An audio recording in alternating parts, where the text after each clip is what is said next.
Hello everyone, welcome to Ashwika facts. ఈ వీడియోలో మనం ఒక శతాబ్ద కాలం నుంచి మిస్టరీగా ఉన్న ఒక షిప్ గురించి తెలుసుకుందాం. అది డిసెంబర్ 4, 1872 సంవత్సరం బ్రిటిష్ దేశానికి చెందిన డి గ్రేసియా అనే ఓడ అట్లాంటిక్ సముద్రం మీదుగా యూరప్ వెళ్తుంది. అలా ప్రయాణిస్తున్న ఓడ పోర్చుగల్ సమీపాన ఓచర్స్ అనే ప్రాంతం దగ్గరికి వచ్చేటప్పటికి ఆ షిప్ కెప్టెన్ మోర్ హౌస్కి ఏదో ఒక వింత ఆకారం కనిపించింది. దాని దగ్గరకు వచ్చేసరికి అర్థమైంది అదొక షిప్ అని. ఆ షిప్లో ఎవరూ దాఖలాలు అయితే లేవు, కానీ అది వారు చూసేటప్పటికే 370 నాటికల్ మైళ్ళు ప్రయాణించింది. అక్కడ ఏదో జరిగిందని ఆ షిప్ని చూడగానే వారు గ్రహించారు. కానీ ఆ నడి సముద్రంలో ఎవరు లేకుండా ఆ షిప్ అంత దూరం ఎలా వచ్చిందో వారికి అర్థం కాలేదు. ఆ షిప్ పేరే మేరీ సెలెస్ట్. దాని మిస్టరీ అర్థం చేసుకోవాలంటే మనం ఒక 10 సంవత్సరాల ముందుకు వెళ్ళాలి. 1861లో అమెజాన్ అనే ఒక షిప్ని నిర్మించారు, కానీ దానికి ఏది కూడా కలిసి రాలేదు. 1862లో మొదటి ప్రయాణం ప్రారంభించిన ఆ షిప్ ఆ ప్రయాణంలోనే రాకాశ అలల దాటికి బాగా డ్యామేజ్ అయింది. కొద్ది కాలంలోనే ఫైర్ యాక్సిడెంట్. ఇలా ఒకటేమిటి, షిప్ ప్రయాణం మొదలైనప్పటి నుంచి ఏదో ఒక ప్రమాదం జరుగుతూనే ఉంది. ఇక నిర్వాహకులు ఆ షిప్ని ఎలా అయినా వదిలించుకోవాలని దాన్ని అమ్మేశారు. అలా కొత్త ఓనర్స్ దాని పేరు అమెజాన్ నుంచి మేరీ సెలెస్ట్కి మార్చారు. పేరైతే మారింది, కానీ ఆ షిప్ కష్టాలు మాత్రం కాదు. దాని గురించి తెలిసి అందులో పనిచేయడానికి ఎవరూ ముందుకు వచ్చేవారు కాదు. చివరికి ఎలాగోలా షిప్కి ఒక కెప్టెన్తో పాటు కొంతమంది సిబ్బంది కూడా దొరికారు. అలా ఆ షిప్కి దొరికిన కొత్త కెప్టెన్ ఎన్నో సంవత్సరాల అనుభవం ఉన్న 37 ఏళ్ల బెంజమిన్. ఎన్నో ఒడిదుడుకులు ఎదుర్కొన్న షిప్ ఫైనల్గా నవంబర్ 5, 1872 కెప్టెన్ బెంజమిన్ నేతృత్వంలో సిబ్బందితో సహా క్రూడ్ ఆయిల్ని రవాణా చేసేందుకు న్యూయార్క్ హార్బర్ నుంచి బయలుదేరింది. కెప్టెన్ బెంజమిన్తో పాటు భార్య సారా, 2 ఏళ్ల కూతురు సోఫియా, 7 సిబ్బంది షిప్లో ఉన్నారు. ఆ షిప్ వెళ్లాల్సిందైతే ఇటలీలోని జెనీవా పోర్ట్కి. ఆ షిప్లో లాగ్ బుక్ ప్రకారం తొలి 15 రోజులు వాతావరణం చాలా ప్రశాంతంగా ఉంది. ఎలాంటి ఒడిదుడుకులు లేకుండా హాయిగా ప్రయాణం సాగిపోతుంది.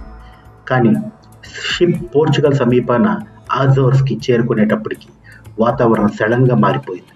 విపరీతమైన గాలి, తుఫాను వాతావరణం నెలకొంది. కానీ ఇవేమీ కెప్టెన్ బెంజమిన్ అంతలా ఇబ్బంది పెట్టలేదు. తన అనుభవంలో ఇలాంటివి ఎన్నో చూశాడు. ఇలా గంటలు గడుస్తున్న కొద్దీ ఆ గాళ్ళు ఎక్కువై తీవ్ర తుఫానుగా మారిపోయింది.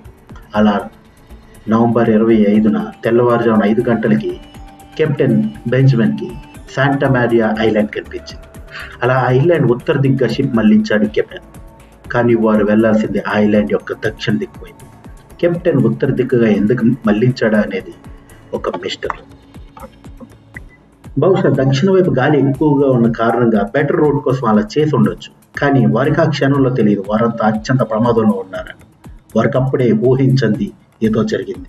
ఏదో చూసి భయపడి లైఫ్ బోట్ సహాయంతో కెప్టెన్, తన భార్య, పాప మరియు సిబ్బంది పారిపోయారు.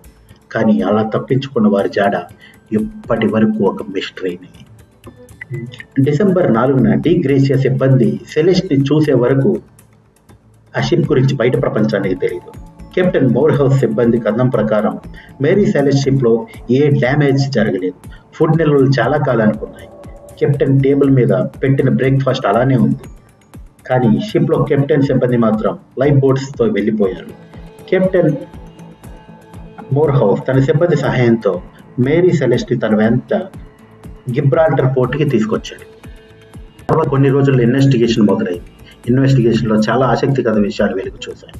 షిప్లో ఉన్న క్రూడ్ ఆయిల్ మాయమైంది. అది చాలా ప్రమాదకరమైన లిక్విడ్. బహుశా సముద్రపు దొంగల నుంచి తప్పించుకునే క్రమంలో ఆ సిబ్బంది అంతా పారిపోయారా? ఫైనల్గా బ్రిటిష్ అండ్ అమెరికన్ ఇన్వెస్టిగేటర్లు 2 సంవత్సరాల సమయం తర్వాత కూడా మిస్టరీ ఛేదించలేకపోయారు.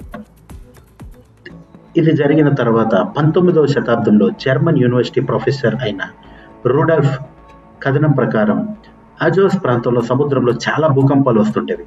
అలా భూకంపాలు వచ్చినప్పుడు శబ్దాలు, అలలు కూడా చాలా భయంకరమైనగా ఉండేవంట. ఇప్పట్లో అప్పుడు ముందే పసిగట్టే సాంకేతికత లేక సిబ్బంది అది చూసి భయపడి పారిపోయి ఉండొచ్చని తేల్చారు. కానీ అదే నిజమైతే ఆ షిప్లో ఉన్న అత్యంత విలువైన క్రూడ్ ఆల్కహాల్ ఏమైనట్టు?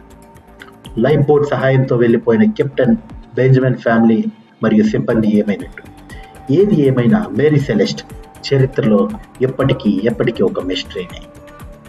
ఈ వీడియోని ఎప్పటి వరకు చూసినందుకు థ్యాంక్ యూ ఫ్రెండ్స్. ఇలాంటి ఎన్నో ఆసక్తికర విషయాల కోసం దయచేసి ఈ వీడియోని లైక్ చేసి ఛానల్ సబ్స్క్రైబ్ చేయండి. మరొక ఆసక్తికర టాపిక్తో నెక్స్ట్ వీడియోలో మళ్ళీ కలుద్దాం. అంతవరకు సైనింగ్ ఆఫ్.